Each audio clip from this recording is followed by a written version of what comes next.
اما بعد فاعوذ باللہ من الشیطان الرجیم بسم اللہ الرحمن الرحیم رب اشرح لی صدری ویسر لی امری واحلل عقدۃ من لسانی یفقہوا قولی. نماز نبوی کتاب لائیں آپ؟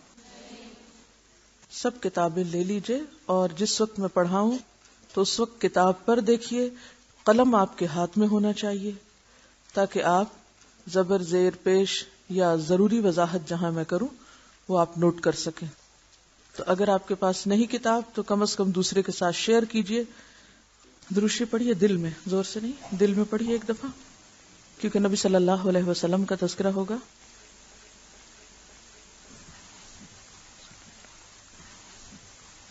پیج 33 سے ہم شروع کریں گے. اس سے پچھلے جتنے مقدمے وغیرہ ہیں وہ سب آپ خود پڑھ کے آئیں گے کل، ٹھیک ہے؟ اور میں آپ سے صرف پوچھوں گی کیا آپ نے پڑھا؟ کیوں؟ اس لیے کہ کچھ حصہ میں پڑھا دیتی ہوں آپ کو اور کچھ خود بھی پڑھنے کی عادت ڈالیں، ٹھیک ہے؟ دیکھیے ایک بات یہ ہے کہ ہمیشہ سیکھنے کے لیے ہر وقت دوسروں پر ڈیپینڈ نہ کریں کہ وہ کوئی آپ کو سمجھائے. ایک بات آپ نے ایک دفعہ پڑھی، نہیں سمجھ آئی، پھر پڑھیں. کیوں نہیں سمجھ آئی؟ پھر پڑھیں. اور اگر دل میں پڑھنے سے سمجھ نہیں آ رہی، لاؤڈلی پڑھ کے دیکھیں، اپنے آپ کو خود ڈسکس کر کے سمجھائیں اس لفظ کا معنی یہ، پھر آپ دیکھیں آپ سمجھنے لگ جائیں گے. جو لوگ خود سے پڑھ کر سمجھنے کے قابل نہیں ہوتے وہ علم میں ترقی نہیں کر سکتے. کیوں؟ وہ ایک بہانہ کر لیتے ہیں، کوئی سمجھانے والا ہی نہیں، کوئی ہمیں بتانے والا ہی نہیں آیا تھا تو وہ ہم نے سمجھا ہی نہیں. اب اللہ نے آپ کو پڑھنے لکھنے کی صلاحیت دے دی ہے، اب اس کو استعمال کر کے اپنی صلاحیت میں خود اضافہ کریں، ٹھیک ہے؟ یعنی ایک وقت ہوتا ہے نا جیسے بچے کو آپ انگلی پکڑ کے چلاتے ہیں، سہارا دیتے ہیں، اور ایک وقت آتا ہے کہ پھر وہ خود چلنا سیکھتے ہیں. لیکن آپ کو معلوم ہے کہ وہ مرحلہ جب بچہ سہارے کے بعد خود اپنے پاؤں پہ چلتا ہے وہ کتنی دفعہ گرتا ہے کوئی بچہ جو گرے بغیر، چوٹ کھائے بغیر چلنا سیکھا ہو؟ نہیں. وہ تکلیف دہ مرحلہ ہے نا. کبھی میں بچوں کی ان ایکشنز پہ غور کرتی ہوں تو میں کہتی ہوں اللہ تعالیٰ آپ کی قدرت ہے نا کہ آپ اسی طرح چلنا سکھا رہے ہیں. گرو اور اٹھو اور چلو، گرو اور چلو، چوٹ کھا اور اٹھو، رو دھو اور پھر اٹھو. آپ چاہتے تو اس کے بغیر بھی ہو سکتا تھا، لیکن آپ بچپن سے ہی ایک ٹریننگ دے رہے ہیں کہ ساری زندگی اسی طرح ہر کام میں گر گر کے ہی اٹھنا ہے اور گر گر کے ہی پھر چلنا ہے اور چوٹ کھا کھا کے ہی آگے بڑھنا ہے. یہ طریقہ زندگی ہے، اس سے ہم فرار نہیں حاصل کر سکتے، اسے ایکسپٹ کرنا چاہیے. جیسے امام شافعی رحمۃ اللہ علیہ نے ایک مسئلے کی تحقیق میں 300 بار قرآن پاک پڑھا اور نہیں سمجھ آئی تو 301 بار جب پڑھا تو بات سمجھ میں آ گئی. آج ہم میں سے کتنے مسلمان ایسے ہیں علم والے، صاحب علم، تحقیق کرنے والے، کہ جو ایک ہی چیز کو اتنی دفعہ پڑھیں. ایک تو ایک اپنی زندگی سے نہیں نکال دیں کہ میں نہیں یہ کر سکتی، نکال دیں نہیں کو. آپ ہمیشہ کہا کہ انشاءاللہ اللہ کی مدد سے میں کر لوں گی. اگر آپ بھی امام شافعی کے طریقے پر عمل کریں اور 300 دفعہ ایک چیز پڑھیں تو آپ دیکھیں کہ کیسے سمجھ نہیں آتی. ٹھیک ہے؟ آپ خود اپنے پاؤں پہ کھڑے ہونا بھی سیکھیں، اور اس کے لیے اگر 2 صفحے بھی آپ پڑھتے چلے جائیں گے تو انشاءاللہ آپ کو سمجھ آئے گی. اگر اس پڑھائی میں کوئی بات آپ کو سمجھ نہ آئے تو جانے سے پہلے کوسچن یہاں کوسچن باسکٹ میں ڈال کے چلے جائیں. ٹھیک ہے؟ تو سمجھے کہ آج کا لیسن یہی تھا کہ خود پڑھنے کا طریقہ، خود سیکھنے کا طریقہ، کیونکہ ہر وقت استاد نہیں ملتے. اور ہمارے ہاں تو ویسے بھی کیا ہے، قحط الرجال. قحط الرجال ہے تو قحط النساء کتنا ہوگا؟ جی، قحط الرجال کا جو لفظ ہے اس کا مطلب یہ ہے کہ علماء کا کال ہے، بہت کم ہو گئے ہیں علماء. یعنی ایک وقت ایسا تھا کہ جب علماء ہر طرف ہوتے تھے، ہر شخص کے لیے ایکسیسیبل ہوتے تھے. اب آپ خود سوچئے کہ اگر پرسنٹیج آپ نکالیں آبادی کی، کروڑوں کی، اور اس میں سے جو صحیح علم والے علماء ہیں تو ریشو کیا بنتا ہے؟ ایک شخص کتنوں کے لیے؟ وہ بعض اوقات اسٹیٹسٹکس لاتے ہیں نا کہ ہمارے ملک میں اتنے ہزار ڈینٹسٹ ہیں اور اتنی آبادی ہے، اس کا مطلب ہے کہ 5000 لوگوں کے لیے ایک ڈینٹسٹ ہے مثلا. تو اسی طرح آپ سوچئے کہ کتنے ہزار لوگوں کے لیے کتنے علماء ہیں، حالانکہ یہ علم ہر ایک کی ضرورت ہے، فرائض میں سے ہے. تو اس بات کو ظاہر کرنے کے لیے کہا جاتا ہے کہ قحط الرجال ہے. قحط الرجال تو ہے ہی ہے، پھر نہ جاننے کا ریشو عورتوں میں اور زیادہ ہے. اس لیے خود سیکھنا شروع کریں اور اس پر جو آپ کے ذہن میں اشکال آئے اس کو اچھے سوال کی شکل میں لکھ کر پوچھنا شروع کریں تاکہ آپ آگے بڑھ سکیں. ورنہ بہت سارے لوگ یہی سوال کرتے رہتے ہیں، اچھا اگر ہم دین میں زیادہ آگے جانا چاہیں تو پھر کہاں جائیں؟ اور کتنا پڑھیں، کیا پڑھیں، آپ جتنا بھی پڑھیں، جہاں سے بھی پڑھیں، لیکن جب تک آپ خود پڑھنے کی عادت نہیں ڈالیں گے آپ آگے نہیں بڑھ سکیں گے. آپ کو خود بھی پڑھنا پڑے گا، اور طریقہ یہی ہوتا ہے، خود پڑھیں، جہاں مشکل آئے پوچھ لیں. ٹھیک ہے، کیونکہ سارے کا سارا ایسا نہیں ہوتا کہ جو اب آپ کو دوسرے سے ہی پڑھنے کی ضرورت ہے. بہرحال پیج 33 سے ہم شروع کریں گے. بسم اللہ الرحمن الرحیم. نماز، فرضیت، فضیلت اور اہمیت. نماز کب سے پڑھنی چاہیے؟ نماز کب فرض ہوتی ہے؟ اس کا اندازہ رسول اللہ صلی اللہ علیہ وسلم کی اس حدیث سے ہوتا ہے، مروا اولادکم بالصلاة وهم ابناء 7 سنین واضربوهم علیہا وهم ابناء 10 سنین وفرقوا بینہم فی المضاجع. اپنے بچوں کو نماز پڑھنے کا حکم دو جب وہ 7 سال کے ہو جائیں، اور جب وہ 10 برس کے ہوں تو انہیں نماز چھوڑنے پر مارو اور ان کے بستر الگ کر دو. یعنی پھر بچے ایک بستر میں نہ سوئیں بلکہ الگ الگ سوئیں، کیونکہ اس وقت بلوغت کے آثار شروع ہو جاتے ہیں. تو گویا نماز کی عادت ڈالنے کے لیے 7 سال کی عمر، 3 سال کا عرصہ تربیت کا عرصہ، عادت پختہ کرنے کا عرصہ، اور پھر 10 سال کی عمر نماز کی پابندی کی عمر. دوسرے لفظوں میں فرضیت کی عمر، کیونکہ جو نہ پڑھے 10 سال کی عمر میں اسے مار کر بھی پڑھاؤ، یعنی سختی بھی کر سکتے ہو.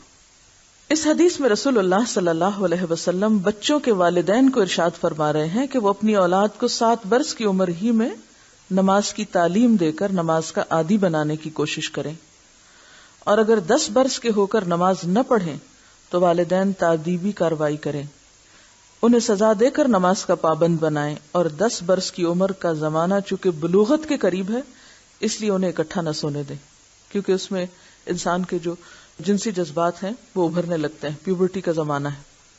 تو گویا دوسرے لفظوں میں نماز فرض ہوتی ہے بلوغت کے ساتھ، یعنی بالغ ہونے پر. لڑکیوں میں تو واضح علامت ہے، یعنی جب پیریڈ شروع ہو جائیں، اور لڑکوں کے لیے 10 سال کی عمر جب ان میں بلوغت کے آثار شروع ہو جائیں، عموماً آواز بدلنے لگتی ہے اور کچھ اور علامات بھی. ہاں اس میں تھوڑی کمی یا زیادتی ہو سکتی، یعنی 10 سے 9 سال بھی ہو سکتے ہیں، 10 سے 11 سال بھی ہو سکتے ہیں، مختلف علاقوں کے موسم اور مزاج کے اعتبار سے فرق ہو سکتا ہے. ترک نماز کفر کا اعلان ہے. حضرت جابر رضی اللہ تعالی عنہ روایت کرتے ہیں کہ رسول اللہ صلی اللہ علیہ وسلم نے فرمایا، ایمان اور کفر کے درمیان فرق نماز کا چھوڑ دینا ہے. اس کا مطلب یہ ہے کہ اسلام اور کفر کے درمیان نماز دیوار کی طرح حائل ہے. دوسرے لفظوں میں نماز کا ترک مسلمان کو کفر تک پہنچانے والا عمل ہے. حضرت بریدہ روایت کرتے ہیں کہ رسول اللہ صلی اللہ علیہ وسلم نے فرمایا، ہمارے اور منافقوں کے درمیان عہد نماز ہے، جس نے نماز چھوڑ دی بس اس نے کفر کیا. گویا اسلام اور نفاق دونوں کے بیچ میں جو فرق کرنے والی چیز ہے وہ نماز ہے. اب یہ ساری باتیں یہاں لکھی ہوئی ہیں، مجھے پڑھ کے سنانے کی ضرورت کیوں ہے آپ کو؟ یہ تو کتاب آپ گھر میں بھی پڑھ سکتے ہیں. آپ کہیں گے اتنی دور آ کے بیٹھے اور پھر یہی ریڈنگ ہی کر رہے ہیں. اس میں ایک تو بات یہ کہ یقین کی کیفیت بڑھتی ہے، دوسری بات یہ کہ یہ جو مختلف ناموں کی پروننسیشن وغیرہ ہیں ان پہ خاص طور پر آپ توجہ کریں، ان کے اعراب لگا دیں، تاکہ جب آپ یہی بات کسی اور کو بتائیں یا پڑھائیں تو آپ کا پروننسیشن یا نطق بھی درست ہونا چاہیے. تو کسی بھی کتاب کے استاد سے پڑھنے سے علم یقینی حاصل ہوتا ہے. اس حدیث کا مطلب یہ ہے کہ منافقوں کو جو امن ہے وہ قتل نہیں کیے جاتے اور ان کے ساتھ مسلمانوں جیسا ہی سلوک روا رکھا جاتا ہے، تو اس کی وجہ یہ ہے کہ وہ نماز پڑھتے ہیں، اور ان کا نماز پڑھنا گویا مسلمانوں کے درمیان ایک عہد ہے جس کے سبب منافقوں کی جان اور ان کا مال مسلمانوں کی تلوار اور یلغار سے محفوظ ہے. اور جس نے نماز ترک کی یعنی چھوڑی تو اس نے اپنے کفر کا اظہار کر دیا. حضرت عبداللہ بن شقیق رحمت اللہ علیہ روایت کرتے ہیں، صحابہ کرام اعمال میں سے کسی چیز کے ترک کو یعنی چھوڑنے کو کفر نہیں سمجھتے تھے سوائے نماز کے. حضرت ابو درداء رضی اللہ تعالیٰ عنہ سے روایت ہے کہ رسول اللہ صلی اللہ علیہ وسلم فرماتے ہیں، جو شخص نماز چھوڑ دے تو یقیناً اس کی بابت یعنی اس کے بارے میں اللہ کا معاف کرنے کا ذمہ ختم ہو گیا. یعنی اللہ تعالیٰ چاہے تو معاف کر دے اور چاہے تو سزا دے۔ حضرت ابن عمر رضی اللہ تعالی عنہ روایت کرتے ہیں کہ رسول اللہ صلی اللہ علیہ وسلم نے فرمایا، جس شخص کی نماز عصر فوت ہو جائے تو گویا اس کا اہل اور مال لوٹ لیا گیا، تو باقی کیا رہا؟ گھر والے بھی لٹ گئے اور مال بھی۔ سونامی ڈیزاسٹر کو یاد کریں، جس میں لوگوں کے ساتھ یہی ہوا کہ دونوں چیزیں ہی چلی گئیں، گھروں کا بھی صفایا ہو گیا اور انسان بھی بہہ گئے، کوئی ایک بچا کوئی دو بچے۔ پوری دنیا میں کوہرام برپا ہے اس ڈیزاسٹر کے بعد، ہر شخص اپنی جگہ پر خوف زدہ ہے، لیکن ہم نماز نہ پڑھ کر اور ایک نماز چھوڑ کر اللہ کے عذاب کو دعوت دیتے ہیں۔ پھر ہم سوچتے ہیں ہم پر بلا کیوں آئی، ہم پر ہی مصیبت کیوں آئی، ہم ہی آزمانے کو کیوں رہ گئے۔ ہم نہیں سوچتے کہ ہمارا قصور کیا ہے، ہمارے پارٹ پہ کمی کیا ہے، ہماری کوتاہی کیا ہے۔ ہم نماز پر نماز چھوڑتے چلے جاتے ہیں، اللہ کے غضب کو بھڑکاتے چلے جاتے ہیں اور اس کے بعد بے فکر ہو جاتے ہیں۔ تو نماز کا معاملہ آسان معاملہ نہیں۔ حضرت بریدہ رضی اللہ تعالیٰ عنہ کہتے ہیں کہ رسول اللہ صلی اللہ علیہ وسلم نے فرمایا، جس شخص نے نماز عصر چھوڑ دی پس اس کے اعمال باطل ہو گئے۔ غور کیجئے، جس نے جان بوجھ کے نماز عصر چھوڑ دی اس کے باقی اعمال بھی ضائع ہو گئے۔ گویا نماز کا نہ پڑھنا ایک جرم نہیں، یا اس کا نقصان ایک طرح سے نہیں بلکہ ملٹی فولڈ ہے۔ ایک نماز کا ضائع کرنا باقی اعمال کو بھی ضائع کرنے کے برابر ہے۔ اس کے برعکس نماز کا پڑھنا، اس کا فائدہ کیا ہے؟ حضرت ابو ہریرہ رضی اللہ تعالی عنہ روایت کرتے ہیں کہ رسول اللہ صلی اللہ علیہ وسلم نے فرمایا، الصلوات الخمس والجمعۃ الی الجمعۃ کفارۃ لما بینہن ما لم تغش الکبائر۔ 5 نمازیں ان گناہوں کو جو ان نمازوں کے درمیان ہوئے مٹا دیتی ہیں، اور اسی طرح ایک جمعہ دوسرے جمعہ تک کے گناہوں کو مٹا دیتا ہے، جبکہ کبیرہ گناہوں سے اجتناب کیا گیا ہو، یعنی کبیرہ گناہ نہ کیے گئے ہوں تو صغیرہ گناہ نمازوں سے معاف ہوتے چلے جاتے ہیں۔ جس طرح وضو سے انسان کے جسم کی ظاہری نجاستیں دھلتی ہیں، اس طرح نماز سے انسان کے باطنی یا اندر کے گناہ دھلتے ہیں۔ مثلا فجر کی نماز کے بعد جب ظہر پڑھیں گے تو دونوں نمازوں کے درمیان عرصے میں جو گناہ لغزشیں اور خطائیں ہو چکی ہوں گی اللہ ان کو بخش دے گا۔ اسی طرح رات اور دن کے تمام صغیرہ گناہ نماز پنجگانہ یعنی 5 وقت کی نماز سے معاف ہو جاتے ہیں۔ گویا 5 نمازوں پر ہمیشگی کرنا مسلمانوں کے نامہ اعمال کو ہر وقت صاف اور سفید رکھتی ہے، حتیٰ کہ انسان نماز کی برکت سے آہستہ آہستہ صغائر سے یعنی چھوٹے گناہوں سے باز رہتے ہوئے کبیرہ گناہوں کے تصور سے ہی کانپ اٹھتا ہے۔ جو چھوٹے گناہوں سے بچتا ہے، جو چھوٹی چیزوں کے بارے میں محتاط ہے، کیا وہ کبیرہ گناہوں کے بارے میں دلیر ہو سکتا ہے؟ نہیں۔ اور جب چھوٹے چھوٹے گناہ معاف ہوتے چلے جاتے ہیں تو انسان کا دل صاف ہونے لگتا ہے، انسان کی روح سے بوجھ ہٹنے لگتا ہے، پھر انسان کے اندر اور نیکیوں کا شوق پیدا ہوتا ہے اور انسان آگے بڑھتا چلا جاتا ہے۔ حضرت ابو ہریرہ رضی اللہ تعالی عنہ سے روایت ہے کہ رسول اللہ صلی اللہ علیہ وسلم نے صحابہ کرام سے فرمایا، بھلا مجھے بتاؤ، اگر تمہارے دروازے کے باہر نہر ہو اور تم اس میں ہر روز 5 بار نہاؤ، کیا پھر بھی جسم پر میل باقی رہے گا؟ صحابہ رضی اللہ عنہم نے کہا، نہیں۔ آپ نے فرمایا، یہی مثال 5 نمازوں کی ہے، اللہ تعالیٰ ان کے سبب گناہوں کو معاف کر دیتا ہے۔ حضرت انس رضی اللہ تعالیٰ عنہ روایت کرتے ہیں کہ ایک شخص نے رسول اللہ صلی اللہ علیہ وسلم کی خدمت میں حاضر ہو کر عرض کیا کہ میں نے گناہ کیا ہے، یعنی مجھ سے گناہ ہو گیا اور بطور سزا میں حد کو پہنچا ہوں، بس مجھ پہ حد قائم کریں، یعنی مجھے سزا دیں۔ ایسا کون کہنے کی جرات کرتا ہے جس کو یقین ہے کہ اگر میں یہاں چھپ بھی گیا، بچ بھی گیا، چھوٹ بھی گیا تو کل پکڑ ہو جائے گی، تو بہتر ہے آج ہی پکڑ ہو جائے، آج ہی سزا مل کے دھل جاؤں۔ یہ ضمیر کے زندہ ہونے کی علامت ہے، اللہ تعالیٰ کا وہ احساس اور تقوی اور خوف ہے کہ جو انسان کے اندر اس حد تک عاجزی پیدا کر دیتا ہے کہ اسے گناہوں کے اعتراف اور گناہوں کے وبال سے اپنے آپ کو چھڑانے میں پھر دیر نہیں لگتی۔ تو کہتے کہ یا رسول اللہ صلی اللہ علیہ وسلم، مجھ سے گناہ ہو گیا ہے، مجھ پہ حد جاری کریں۔ آپ نے اس سے حد کا حال دریافت نہ کیا، یہ نہیں پوچھا اچھا کون سا گناہ کیا۔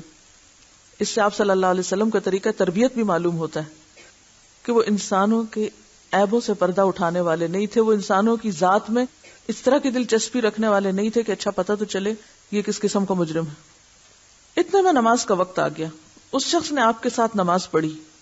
جب آپ نماز پڑھ چکے تو وہ شخص پھر کھڑا ہو کر کہنے لگا، اے اللہ کے رسول صلی اللہ علیہ وسلم، تحقیق میں حد کو پہنچا ہوں، بس مجھ پر اللہ کا حکم نافذ کیجیے۔ آپ نے فرمایا، کیا تو نے ہمارے ساتھ نماز نہیں پڑھی؟ اس نے کہا، پڑھی ہے۔ آپ نے فرمایا، اللہ نے تیرا گناہ بخش دیا ہے۔ یعنی اس درجہ نماز انسان کے گناہوں کو دھو ڈالنے والی، صاف کر دینے والی ہے۔ اللہ کی رحمت اور بخشش کتنی وسیع ہے کہ نماز پڑھنے کے سبب اللہ نے اس کا گناہ، جسے وہ اپنے سمجھ کے مطابق حد کو پہنچنا کہہ رہا تھا، معاف کر دیا۔ اب یہ اس شخص کی سمجھ تھی کہ وہ اسے حد کے قابل سمجھ رہا تھا، معلوم نہیں وہ حد کے قابل تھا بھی یا نہیں، کیونکہ آپ صلی اللہ علیہ وسلم نے ڈیٹیلز نہیں معلوم کی۔ حضرت ابو ذر رضی اللہ تعالی عنہ سے روایت ہے کہ رسول اللہ صلی اللہ علیہ وسلم جاڑے کے موسم میں، یعنی سردیوں کے موسم میں، خزاں کے موسم میں باہر نکلے۔ پت جھڑ کا موسم تھا۔ آپ نے ایک درخت کی 2 شاخیں پکڑ کر انہیں ہلایا تو پتے جھڑنے لگے۔ فال کے سیزن میں اگر آپ کو کبھی اتفاق ہوا ہو فال دیکھنے کا، تو اس طرح ہوا کے جھونکے سے بھی پتے ایک کے بعد ایک بارش کے قطروں کی طرح ٹپک ٹپک کے نیچے گر رہے ہوتے ہیں، بغیر کسی تکلیف کے۔ آپ نے فرمایا، اے ابو ذر، میں نے کہا، اے اللہ کے رسول، حاضر ہوں۔ آپ نے فرمایا، مسلمان جب نماز پڑھتا ہے اور اس کے ساتھ اللہ کی رضا چاہتا ہے تو اس کے گناہ اس طرح گرتے ہیں جس طرح اس درخت کے پتے جھڑتے ہیں، جس طرح اس درخت کے پتے جھڑے ہیں۔ یعنی امیجن کیجئے کہ نماز کے بعد انسان گناہوں کو اپنے اوپر سے اس طرح اتار رہا ہوتا ہے بسہولت، جیسے وہ پتے ایک کے بعد ایک گرتے چلے جاتے ہیں۔ یہ اتنی خوبصورت مثال ہے۔ وہ پتے کس قسم کے پتے ہوتے ہیں؟ جو پیلے پڑ چکے ہوتے ہیں، جو سوکھ چکے ہوتے ہیں۔ اب ان کا زیادہ دیر درخت کے ساتھ رہنا کچھ فائدہ مند نہیں ہوتا، اب انہیں گر ہی جانا چاہیے، کیونکہ اب وہ درخت کی خوبصورتی میں نہیں اضافہ کرتے بلکہ درخت کو بدصورت بنا دیتے ہیں۔ اگرچہ ایک وقت آتا ہے کہ وہ پتے بھی بظاہر بڑے خوبصورت نظر آتے ہیں، لیکن زیادہ وقت گزر جائے تو وہی لال کالے سے ہو جاتے ہیں اور پھر انہیں گر ہی جانا چاہیے۔ تو گناہ بھی بظاہر کتنے اٹریکٹیو ہوں، کتنے خوبصورت ہوں، لیکن بہرحال وہ انسان کو بدصورت بناتے ہیں، ایمان کی طرف تازگی اور رونق کو ختم کرتے ہیں، لہٰذا وہ گرنے ہی چاہیے، اور ان کے گرنے کے لیے اللہ تعالیٰ نے بہترین ذریعہ نماز مقرر کر دیا۔ حضرت عبادہ بن صامت کی روایت ہے کہ رسول اللہ صلی اللہ علیہ وسلم نے فرمایا، اللہ تعالیٰ نے 5 نمازیں فرض کی ہیں، بس جس نے اچھا وضو کیا، ان کو خشوع کے ساتھ پڑھا اور ان کا رکوع پورا کیا، تو اس نمازی کے لیے اللہ کا عہد ہے کہ وہ اس کو بخش دے گا۔ اب کون سی نماز بخشش کا ذریعہ بنتی ہے؟ کیونکہ پیچھے ہم نے پڑھا کہ ایک شخص نے بہت بڑا قصور کیا، آپ صلی اللہ علیہ وسلم کے ساتھ نماز پڑھی تو آپ نے فرمایا کہ تمہارا قصور معاف ہو گیا۔ جو نماز آپ کے ساتھ پڑھی گئی ہوگی اس نماز کے خشوع کا عالم کیا ہوگا؟ لہٰذا یہاں سے یہ بات پتہ چلتی ہے کہ صرف نماز کا پڑھنا ہی کافی نہیں، بلکہ نماز میں پوری طرح عاجزی کا احساس، بندگی کا احساس، خشوع و خضوع، یہ سبب بنتا ہے کامیابی کا۔ قد افلح المؤمنون الذین هم فی صلاتهم خاشعون۔ اللہ تعالیٰ نے 5 وقت کی نمازیں فرض کی ہیں، بس جس نے اچھا وضو کیا، تو گویا اچھا وضو پہلا سٹیپ ہے اچھی نماز کا، ان کو خشوع کے ساتھ پڑھا اور ان کا رکوع پورا کیا، یعنی خشوع کے بعد پھر مزید خشوع ہی کا سمبل رکوع ہے۔ خشوع دبنے اور جھکنے کو کہتے ہیں نا۔ عموماً ہمارا رکوع کس طرح ہوتا ہے؟ ہم پوری طرح جھکتے بھی نہیں، یوں اتنا ایسے ٹیڑھا سے جھکتے ہیں، پورا جھکتے بھی نہیں۔ تو رکوع پورا کیا، اس جملے کو انڈر لائن کیجئے، ان کا رکوع پورا کیا، یعنی پوری طرح جھکے اور تسبیح پوری کی، تو اس نمازی کے لیے اللہ کا عہد ہے کہ وہ اس کو بخش دے گا۔ حضرت عمارہ بن رویبہ رضی اللہ عنہ روایت کرتے ہیں کہ رسول اللہ صلی اللہ علیہ وسلم نے فرمایا، جو شخص آفتاب کے یعنی سورج کے طلوع اور غروب سے پہلے یعنی فجر اور عصر کی نماز پڑھے گا، وہ شخص ہرگز آگ میں داخل نہیں ہوگا۔ حضرت عثمان رضی اللہ تعالیٰ عنہ روایت کرتے ہیں کہ رسول اللہ صلی اللہ علیہ وسلم نے فرمایا، جو شخص نماز عشاء با جماعت ادا کرے اسے اتنا ثواب ہے گویا اس نے آدھی رات تک قیام کیا، اور پھر صبح کی نماز با جماعت پڑھے تو اتنا ثواب پایا گویا تمام رات نماز پڑھی۔ یہ ہے اللہ کی رحمت. حضرت جندب قصری روایت کرتے ہیں کہ رسول اللہ صلی اللہ علیہ وسلم نے فرمایا جس شخص نے صبح کی نماز پڑھی پس وہ اللہ کے ذمے میں ہے, اللہ کی امان میں ہے, اور جس نے وہ نماز نہ پڑھی وہ اللہ کی امان اور حفاظت سے نکل گیا. وہ مصیبتوں کو دعوت دے رہا ہے, دنیا میں بھی اور آخرت میں بھی. کچھ معلوم نہیں اس کے بعد دنیا سے جانے کا وقت آ جائے تو کس حال میں جائے گا. ایسے دن جائے گا جس کی ابتدا اس نے اللہ کی نافرمانی سے کی. بہت سے لوگ فجر کی نماز میں کوتاہی کر جاتے ہیں. تو بات یہ کہ فجر کی نماز چھوڑنا اللہ کے عہد, امان اور حفاظت سے باہر نکلنا ہے. ہم میں سے ہر شخص چاہتا ہے نا کہ وہ پوری پروٹیکشن میں ہو, اسے کوئی نقصان نہ ہو, اسے کوئی تکلیف نہ پہنچے. لیکن اس چاہت کے ساتھ وہ دن کا آغاز کس طرح کر رہا ہے, اسے اپنے پارٹ پہ بھی سوچنا چاہیے. حضرت ابو ہریرہ رضی اللہ عنہ روایت کرتے ہیں کہ رسول اللہ صلی اللہ علیہ وسلم نے فرمایا تمہارے پاس فرشتے رات اور دن کو آتے ہیں. آنے اور جانے والے فرشتے نماز فجر اور نماز عصر میں جمع ہوتے ہیں. یہ کن فرشتوں کی بات ہو رہی؟ کرامن کاتبین کی. جو فرشتے رات کو رہے وہ آسمان کو چڑھتے ہیں تو ان کا رب ان سے پوچھتا ہے, یعنی اعمال لے کے آسمان پہ جاتے ہیں تو اللہ تعالیٰ ان سے پوچھتے ہیں, حالانکہ اللہ تعالیٰ کو اپنے بندوں کا حال خوب معلوم ہے, تم نے میرے بندوں کو کس حال میں چھوڑا؟ وہ کہتے ہیں ہم نے ان کو اس حال میں چھوڑا کہ وہ نماز پڑھتے تھے, اور ہم ان کے پاس اس حال میں گئے کہ وہ نماز پڑھتے تھے. حضرت ابو ہریرہ رضی اللہ عنہ سے روایت ہے رسول اللہ صلی اللہ علیہ وسلم نے فرمایا منافقوں پر فجر اور عشاء سے زیادہ بھاری کوئی نماز نہیں. فجر اور عشاء کی نماز کو اپنے لیے ایک بوجھ اور مصیبت سمجھنا کیا ہے؟ دراصل منافقت کی علامت. اگر انہیں ان نمازوں کا ثواب معلوم ہو جائے تو وہ ان میں ضرور پہنچیں, اگرچہ انہیں سرین پر چلنا پڑے, یعنی گھسٹ گھسٹ کے پیٹھ کے بل. سرین پر چلنے کا مطلب یہ ہے کہ اگر پاؤں سے چلنے کی طاقت نہ ہو, یعنی کوئی پاؤں سے چل نہ سکے, اس کے پاؤں نہیں ہے یا کھڑا نہیں ہو سکتا, تو ان نمازوں کے ثواب اور اجر کی کشش انہیں چوتڑوں کے بل یعنی گھسٹ گھسٹ کے مسجد پہنچنے پر مجبور کر دے, یعنی ہر حال میں پہنچے. نبی کریم صلی اللہ علیہ وسلم کو نماز عصر اس قدر پیاری تھی کہ جب جنگ خندق کے دن کفار کے حملے اور تیر اندازی کے سبب یہ نماز فوت ہو گئی تو آپ کو شدید رنج پہنچا. اس پر نبی صلی اللہ علیہ وسلم کی زبان مبارک سے یہ الفاظ نکلے, ہمیں کافروں نے درمیانی نماز یعنی صلاۃ الوسطی نماز عصر سے باز رکھا, اللہ ان کے گھروں اور قبروں کو آگ سے بھر دے. یعنی اتنا شدید افسوس تھا. آپ رحمت للعالمین تھے, کسی کے لیے بد دعا نہیں کرتے تھے, لیکن ان لوگوں کے لیے جنہوں نے آپ کو اس قدر مشغول کیا کہ آپ کی عصر کی نماز چلی گئی, ان کے لیے آپ نے پھر بد دعا بھی کی. نمازی اور شہید. حضرت ابو ہریرہ رضی اللہ عنہ روایت کرتے ہیں کہ ایک قبیلے کے 2 شخص ایک ساتھ مسلمان ہوئے. یہ بڑی انٹرسٹنگ حدیث ہے. ایک قبیلے کے 2 شخص ایک ہی دن مسلمان ہوئے. ان میں سے ایک جہاد فی سبیل اللہ میں شہید ہو گئے اور دوسرے 1 سال کے بعد فوت ہوئے. حضرت طلحہ نے خواب میں دیکھا کہ وہ صاحب جن کا 1 سال بعد انتقال ہوا اس شہید سے پہلے جنت میں داخل ہو گئے. کیا سمجھ میں آیا؟ اکٹھے ایک دن مسلمان ہوئے, ایک شخص شہید ہو گئے, دوسرے 1 سال بعد فوت ہوئے, شہید نہیں ہوئے, اور وہ شہید سے پہلے جنت میں داخل ہوئے. مجھے بڑا تعجب ہوا کہ شہید کا رتبہ تو بہت بلند ہے, اس لیے جنت میں اسے پہلے داخل ہونا چاہیے تھا. میں نے خود ہی رسول اللہ صلی اللہ علیہ وسلم کی خدمت میں عرض کی, یعنی اس تقدیم و تاخیر کی وجہ پوچھی, تو آپ نے فرمایا جس شخص کا بعد میں انتقال ہوا کیا تم اس کی نیکیاں نہیں دیکھتے کہ کس قدر زیادہ ہو گئی؟ کیا اس نے 1 رمضان کے روزے نہیں رکھے اور سال بھر کی فرض نمازوں کی 6000 اور اتنی رکعتیں زیادہ نہیں پڑھی؟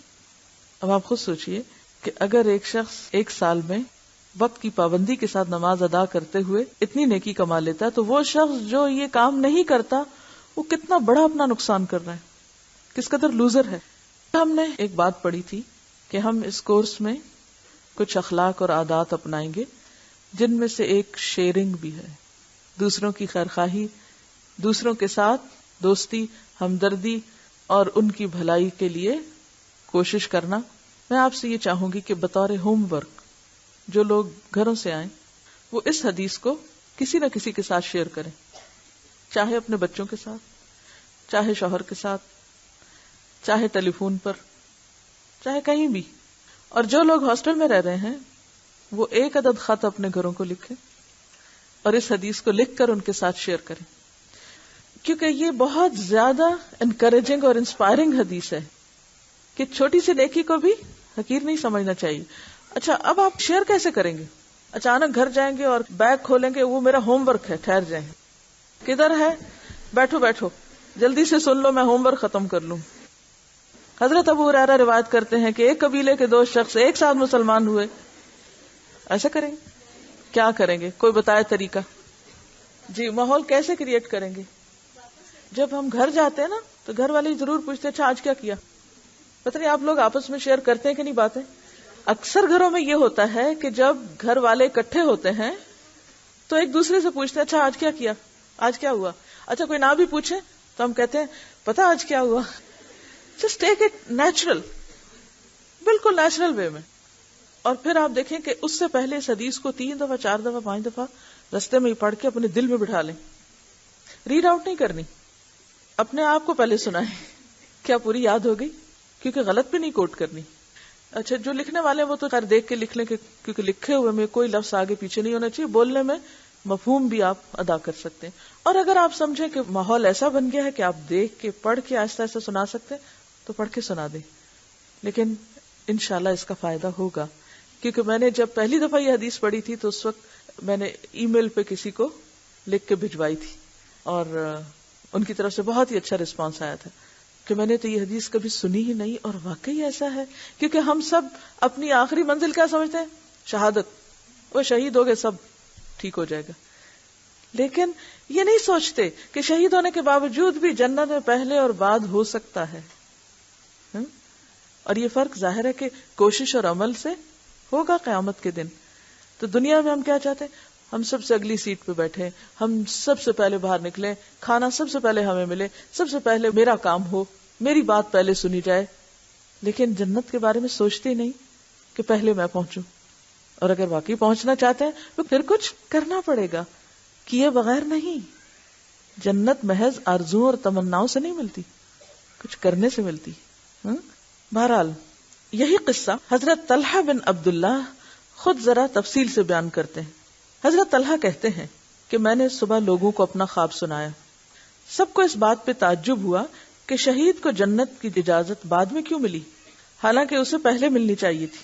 لوگوں نے رسول اللہ صلی اللہ علیہ وسلم سے دریافت کیا. آپ نے فرمایا اس میں تعجب کی کوئی بات نہیں، کوئی حیرانی کی بات نہیں. یعنی بیسیکلی یہ حدیث خواب پر مبنی ہے، لیکن ریکٹیفائی کہاں سے کرایا گیا؟ آپ صلی اللہ علیہ وسلم سے. خواب دیکھا کس نے تھا ذرا یہ بتائیے؟ طلحہ نے. انہوں نے یہ خواب لوگوں کو سنایا، لوگ بڑے حیران ہوئے. تو اس پر کیا ہوا کہ لوگوں نے رسول اللہ صلی اللہ علیہ وسلم سے دریافت کیا. آپ نے فرمایا اس میں تعجب کی کوئی بات نہیں. بتاؤ کیا بعد والے شخص نے 1 سال عبادت زیادہ نہیں کی؟ اس نے 1 رمضان کے روزے نہیں رکھے؟ اس نے 1 سال کی نمازوں کے اتنے سجدے زیادہ نہیں کیے؟ سب نے عرض کیا جی ہاں اللہ کے رسول. تو آپ نے فرمایا پھر تو ان دونوں کے درمیان زمین و آسمان کا فرق ہو گیا. بس آج کے لیے اتنا ہی کافی ہے. سبحانک اللہم و بحمدک نشہد ان لا الہ الا انت نستغفرک و نتوب الیک.